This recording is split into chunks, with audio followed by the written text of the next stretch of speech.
सर्वभूतेषु शक्तिरूपेण संस्थिता। नमस्तस्यै नमस्तस्यै नमस्तस्यै नमो नमः। ओम शांति। एक छोटा सा बीज जब धरती के अंदर जाता है और उसे अच्छी खाद, अच्छी ज़मीन, सही समय पर धूप और पानी सब मिलता रहे तो वही एक छोटा बीज एक बड़े वृक्ष का आकार ले लेता है और वही वृक्ष जीवन भर हमें फल देता ही रहता है।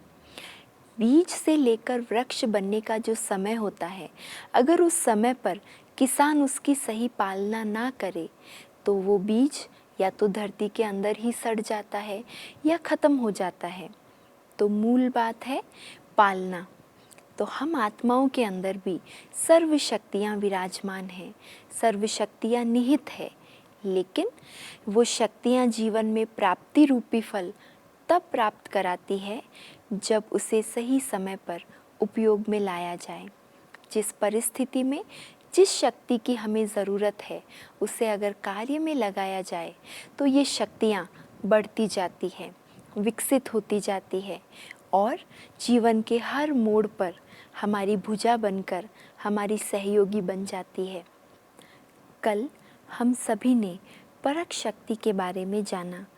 स्वच्छ बुद्धि, साफ मन के द्वारा जब हम ये परख लेते हैं कि मेरे लिए सही क्या है और गलत क्या है, किस व्यक्ति के साथ मुझे कार्य करना सही है और कार्य किसके साथ नहीं करना है, ये सब कुछ बातें जब हम परखने लगते हैं तो हमारे अंदर एक और शक्ति ऑटोमेटिक आने लगती है और वो शक्ति है निर्णय लेने की शक्ति, power to decide, power to जज। निर्णय शक्ति हमारे जीवन में बहुत महत्वपूर्ण कार्य करती है क्योंकि हमारे हर निर्णय के साथ हमारा भाग्य जुड़ा है। जो भी हम निर्णय लेंगे उसका एक परिणाम अवश्य सामने आएगा।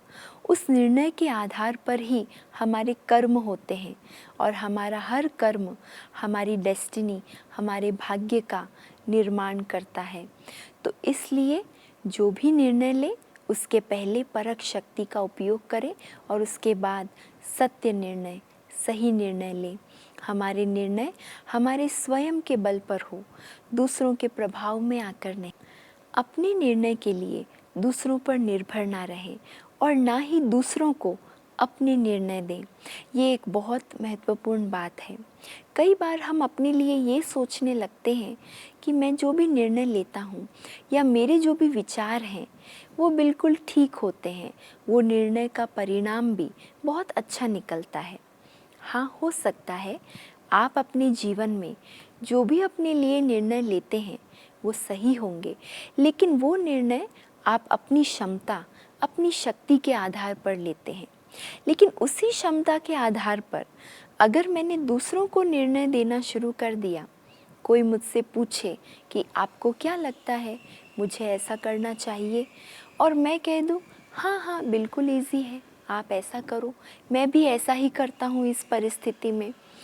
अगर मैंने अपनी क्षमता के आधार पर दूसरों को निर्णय दिया और उनमें वो शक्ति, वो क्षमता नहीं है और उस निर्णय के आधार पर अगर कर्म गलत हो गए तो उनका भाग्य बिगाड़ने के निमित्त हम बन जाते हैं, क्योंकि उन्होंने हमारे कहने पर वो कार्य किया और जब उनके सामने वो परिस्थिति ठीक नहीं होगी तब वो हमें ही कहेंगे कि मैं तो ऐसा नहीं करता था, आपके कहने पर मैंने ऐसा किया। तो ये जैसे हमारे मन पर एक बोझ बन जाता है। इसलिए दूसरों को ज़रूर राय दे सकते हैं, सलाह दे सकते हैं, लेकिन दूसरों के निर्णय उन्हें स्वयं लेने दें। अपने निर्णय के जिम्मेवार आप रहें, दूसरों के लिए नहीं। दूसरी बात, जैसे एक तराजू है उसे भी निर्णय शक्ति का प्रतीक बताया गया है। तो जब तराजू में दोनों तरफ बैलेंस बिल्कुल ठीक होता है तब वो बिल्कुल एक्यूरेट डिसीजन देता है, सही निर्णय देता है। इसी प्रकार हमारे मन और बुद्धि, ये दोनों भी दो आत्मा के तराजू हैं। अगर ये दोनों तराजू बिल्कुल सही कार्य कर रहे हैं, मन एकदम शांत है, एकाग्र है और बुद्धि बिल्कुल स्वच्छ है, साफ है, तो हमारे निर्णय भी बिल्कुल सही होंगे। और जब हम परख कर अपनी मन और बुद्धि की तराजू पर तोलकर सही निर्णय ले लेते हैं, उसके बाद हमारे अंदर अपने निर्णय को लेकर प्रश्न ना आए कि पता नहीं मैं सही कर रहा हूँ या नहीं, या हम दूसरों से ना पूछने लगे आपको क्या लगता है मैं जो कर रहा हूँ वो ठीक होगा या नहीं। क्योंकि जब हम दूसरों से ऐसे प्रश्न करते हैं तो उनके राय के अनुसार, उनके प्रभाव में आकर हम अपने अंदर संशय ले आते हैं।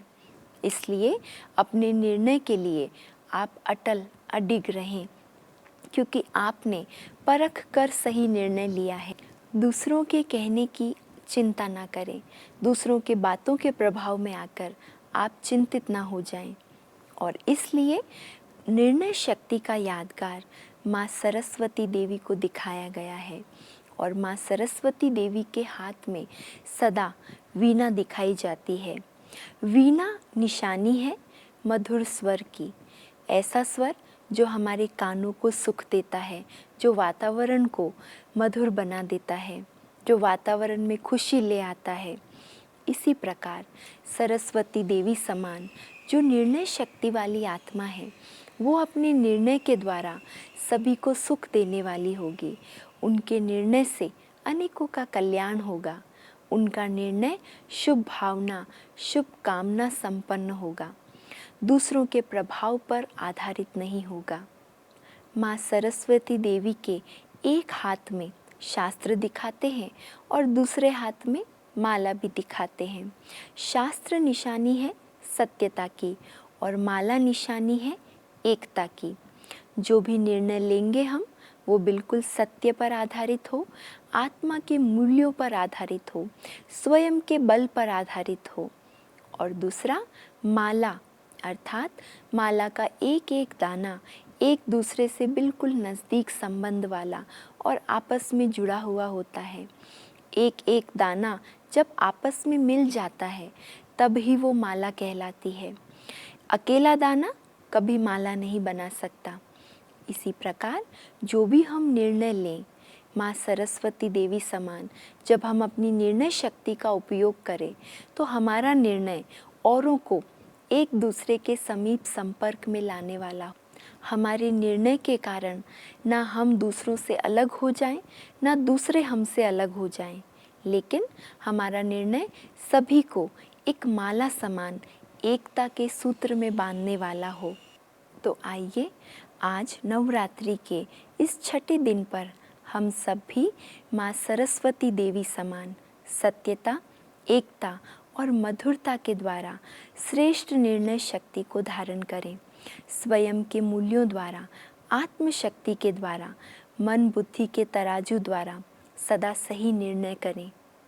सारा दिन ये अभ्यास करें कि मैं जो भी निर्णय ले रही हूँ उसके पहले मैंने उस निर्णय के परिणाम को परख कर निर्णय लिया है। मेरे उस निर्णय से मेरी आत्मा की शक्ति बढ़ रही है या घट रही है, ये ज़रूर पहले अपनी चेकिंग करें। यही स्वमान अपने लिए धारण करें कि मैं श्रेष्ठ निर्णय शक्ति के आधार पर श्रेष्ठ फल प्राप्त करने वाली माँ सरस्वती देवी हूँ। अच्छा, ओम शांति। शिव शक्तियाँ आ गई धरती पे, शिव शक्तियाँ आ गई धरती पे, शिव शक्तियाँ आ गई। घर घर में होती है जिनकी पूजा, घर घर में होती है जिनकी पूजा, चेतन में वो देवियाँ आ गई, चेतन में वो देवियाँ आ गई, शिव शक्तियाँ आ गई धरती पे, शिव शक्तियाँ आ गई।